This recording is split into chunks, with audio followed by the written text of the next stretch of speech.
E aí, galera, vamos fazer agora hoje uma videoaula sobre a independência dos Estados Unidos, tá? Para a gente entender a independência dos Estados Unidos, tem alguns fatores que ocorrem anteriormente que são muito importantes. Por exemplo, nós temos que lembrar que os Estados Unidos foi uma colônia de povoamento, mas temos que lembrar também que não foi uma colônia de povoamento à toa, porque os ingleses eram bonzinhos ou porque os ingleses achavam mais legal esse modelo de colonização. Não é isso, tá? Os Estados Unidos eram 13 colônias autônomas, não era uma única colônia, certo? Cada uma dessas colônias tinha um sentido de ter liberdade e ter igualdade, né? Certo? E liberdade política, até de discussão das coisas, eles só deviam obediência ao rei. Nenhuma colônia podia interferir no que estava acontecendo na outra. Então a obediência era apenas ao rei, que estava longe, do outro lado do oceano. Então esse sentido de liberdade que eles tinham foi se expandindo durante o período colonial. Assim como a ideia de igualdade, todos sendo tratados com a mesma igualdade política. Certo? Os ingleses não conseguiram explorar os Estados Unidos. Os Estados Unidos, enquanto colônia, era uma colônia que não dava muitas possibilidades. Não tinha ouro, não tinha prata. Os nativos lutaram até a morte, né, para poder sobreviver, não querendo virar escravos. E todos os produtos que seriam plantados nos Estados Unidos, pelo menos em grande parte das 13 colônias, já existiam na Europa. Então não valia a pena o trabalho de plantar nos Estados Unidos, atravessar o oceano para chegar na Europa e vender exatamente a mesma coisa que já existia na Europa. Certo? Por quê? Porque a zona climática da Terra é a mesma entre Estados Unidos e Europa. Lembra? A aula de geografia, zona climática, uma zona temperada no hemisfério norte, que estão os Estados Unidos, assim como estão a Europa. Certo?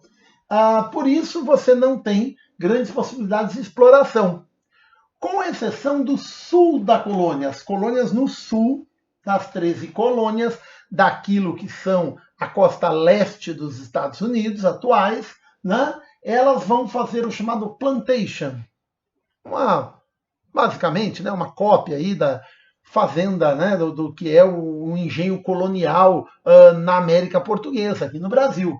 Então, escravidão, monocultura, latifundismo e, junto com isso, vem a dependência do mercado externo. Essas colônias produziam para um mercado europeu. São colônias agroexportadoras, certo? O outro lado da colônia, o centro e o norte, né, eles não vão ter grande interesse, vão ser basicamente povoados para não se perder a colônia, até porque, vamos lembrar, os Estados Unidos começam a ser colonizados em 1607, momento em que a Europa está passando por muitas guerras religiosas e muita gente foge da Inglaterra e vai para os Estados Unidos para fugir das guerras religiosas, da perseguição religiosa, das brigas entre católicos e protestantes. Certo? E no centro-norte, o que se desenvolve? Você tem uma distribuição de terras, você não tem um latifundismo, você tem um minifundismo, a pessoa ia para o interior, usava a terra, provava que estava usando essa terra por 10 anos, e ela ficava com a terra para ela. Então havia uma forma de distribuição de terras. Né? A possibilidade de haver manufaturas, ou seja, coisa, por exemplo, que o Brasil não podia ter, era proibido, tinha que comprar tudo que era manufaturado de Portugal. A Inglaterra permitiu ali, eles faziam manufaturas. Tem até um momento dessa colonização que eles criam uma regra, né, uma lei, que vem, na verdade, da Inglaterra, né, que todo membro de família dentro da colônia tinha que pelo menos uma pessoa trabalhar numa manufatura. Tá? Isso vai ser a base do desenvolvimento, do crescimento econômico norte-americano, crescimento econômico e distribuição desse crescimento. Tem gente aqui no Brasil que até hoje não percebeu isso, que não adianta só crescer, você tem que distribuir também. É a base daquilo que vai se tornar a economia norte-americana, daquilo que vai tornar a economia norte-americana uma economia muito forte. Né? Certo? E os Estados Unidos são esse tipo de colônia, tá? Aí, no século XVIII, na metade do século XVIII, 1753, em diante, você tem a Guerra dos Sete Anos. Tá? A Guerra dos Sete Anos envolve um monte de países com um monte de motivos. Né? Nós vamos focar num dos motivos aqui, uma das questões que envolveu a guerra, que é uma disputa entre a Inglaterra e a França do poderosíssimo Luís XV, né? Um rei absolutista extremamente poderoso, e essa disputa ela vai ter vários pontos aí, né? Mas uma delas que mais nos interessa, porque falamos da independência dos Estados Unidos, é a questão da fase colonial. A guerra tem três fases: tem uma fase europeia, uma fase colonial e uma fase asiática. Na fase colonial, os colonos norte-americanos deram apoio à Inglaterra contra a França. Tá? E a Inglaterra vai sair vitoriosa da guerra. Certo? A França, né, depois a gente vai até discutir isso, né, como um dos motivos que vai levar à crise que leva à Revolução Francesa, derrotada, perde territórios e tem um enorme prejuízo financeiro. Né? Mas esse apoio dos colonos à Inglaterra faz com que eles esperem uma compensação. Ajudamos o rei a vencer, né, o seu grande inimigo, né, que é a França, né, o seu grande rival na Europa, que é a França. Vão ter uma compensação. Enquanto isso, na Inglaterra, a Inglaterra vitoriosa, mas com grandes gastos na terra, espera resolver esses gastos cobrando mais taxa sobre os produtos norte-americanos. Ou seja, os colonos estão esperando uma coisa, enquanto que, né, os ingleses estão pensando em outra. Isso vai dar briga, né? Vai dar um conflito entre os dois lados. Né? Quando virão aí as cobranças de novas taxas inglesas, os colonos terão uma grande decepção, porque eles esperavam uma compensação, eles ajudaram o rei e tomaram uma cacetada aí da Inglaterra. Né? Aí, por isso vai surgir esta frase aí, né? Certo? No taxation hold representation, né? No inglês macarrônico do professor, e essa, né, sem taxação, sem representação. Né? Quer dizer, eles dizem, olha, para a gente ser taxado, nós temos que ter representação, nós queremos que os nossos representantes possam, né, ter voz no parlamento inglês, ter voz junto ao rei, ter voz junto ao, né, aquilo que divide o poder com o rei e decide as coisas dentro da Inglaterra. Então, por isso, essa frase ficou muito famosa, virou meio que um slogan dos norte-americanos aí. E qual é a resposta dos ingleses? A resposta dos ingleses é a seguinte: a Inglaterra vai criar um monte de taxas e tacar essas taxas em cima dos norte-americanos. Né? Primeiramente, a lei do selo, depois a lei de Townshend, sei lá, fala assim, macarrônico, lembra disso? E aí os norte-americanos reagem fazendo aí o que se chama de Tea Party, a festa do chá. Né? É uma revolta de colonos que se vestem de indígenas, vão lá, pegam um chá, né, que seria sobretaxado, e jogam no mar. Eles fazem uma sabotagem dos produtos para que os ingleses não tenham lucro com esses produtos. Os ingleses ficam muito bravos e criam a lei dos intoleráveis. Isso tudo 1773. Tá? A lei dos intoleráveis era pesadíssima, pesadíssima. Né? Ela fecha o porto de Boston, onde aconteceu a Tea Party, a festa do chá. Ela cria mecanismos para prender as pessoas que participaram daquilo e dizer que as pessoas seriam julgadas na Inglaterra. Para quê? Para que, se eles fossem julgados nos Estados Unidos, o júri... a Inglaterra tem uma estrutura jurídica muito bem formada que vai existir nos Estados Unidos, né? Então tem um júri, tem todo um ritual jurídico. Né? Eles imaginavam que se os caras fossem julgados nos Estados Unidos, o júri seria a favor, né, daqueles que participaram dessa revolta, dessa sabotagem contra os produtos ingleses. Né? certo? E as pessoas seriam julgadas na Inglaterra, não nos Estados Unidos, certo? Diante dessa pressão enorme da Inglaterra em cima dos norte-americanos, o que representantes dessas 13 colônias fazem? Primeiramente 12, no primeiro congresso da Filadélfia, o segundo congresso, né, 2 anos depois, 1776, as 13 colônias participam. Eles vão discutir, não é uma coisa simples, embora a Inglaterra esteja pressionando bastante no sentido de querer taxar essa colônia, né? Muitos ingleses que vieram lutar aqui na Guerra dos 7 Anos, vieram para a fase colonial, perceberam que a colônia estava enriquecida, né? Falaram, essa colônia que a gente largou aqui porque não tinha muita coisa para se fazer aqui, enriqueceu, vamos taxar, né? E as discussões aqui, né, as duas discussões vão levar à decisão de que eles precisam se tornar independentes. Né? Claro que tem um outro fator que envolve tudo isso, que é o fato do iluminismo. Existe uma vertente do iluminismo que é norte-americana. Tá? Uma vertente muito forte. Por exemplo, uma vertente chamada de os federalistas, aqueles que defendem que essa autonomia das colônias que existia desde o período colonial se transforme em um sistema político onde cada unidade da federação tem a sua autonomia político-administrativa. Tá? Então, o iluminismo europeu e o iluminismo norte-americano têm algumas diferenças, né? Uma delas, por exemplo, essa questão do federalismo, certo? Eles decidem pela independência em 1776, no segundo congresso da Filadélfia, fazem uma constituição.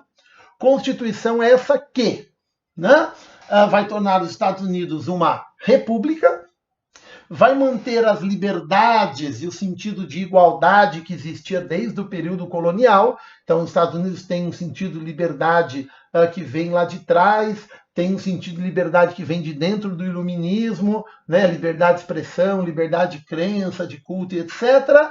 Vai fazer a aplicação do federalismo, ou seja, aquilo que é, né, cada unidade do país, cada uma dessas 13 primeiras colônias e depois as outras regiões que serão, né, acrescentadas aos Estados Unidos em guerras, em tratados, etc. Essas regiões, cada uma tem sua autonomia político-administrativa. Tanto é que até hoje, assim nos Estados Unidos, né, a maior parte das leis norte-americanas são estaduais. Tem coisa que é crime num país, num estado, e não é no outro. Tem coisa que a punição, né? Então, no Arizona, a punição de um crime é muito pesada, o Arizona um estado mais conservador, e Nova York, um estado mais liberal, o mesmo tipo de crime tem uma punição mais leve. Assim como você tem, por exemplo, pena de morte. Tem muita gente que diz, os Estados Unidos têm pena de morte. Não são os Estados Unidos que têm pena de morte. Você tem alguns estados norte-americanos que têm pena de morte. Tá? O estado de Nova York, por exemplo, já teve pena de morte e cortou. Por que cortou? Porque não funcionava. Para eles lá não funcionava a pena de morte.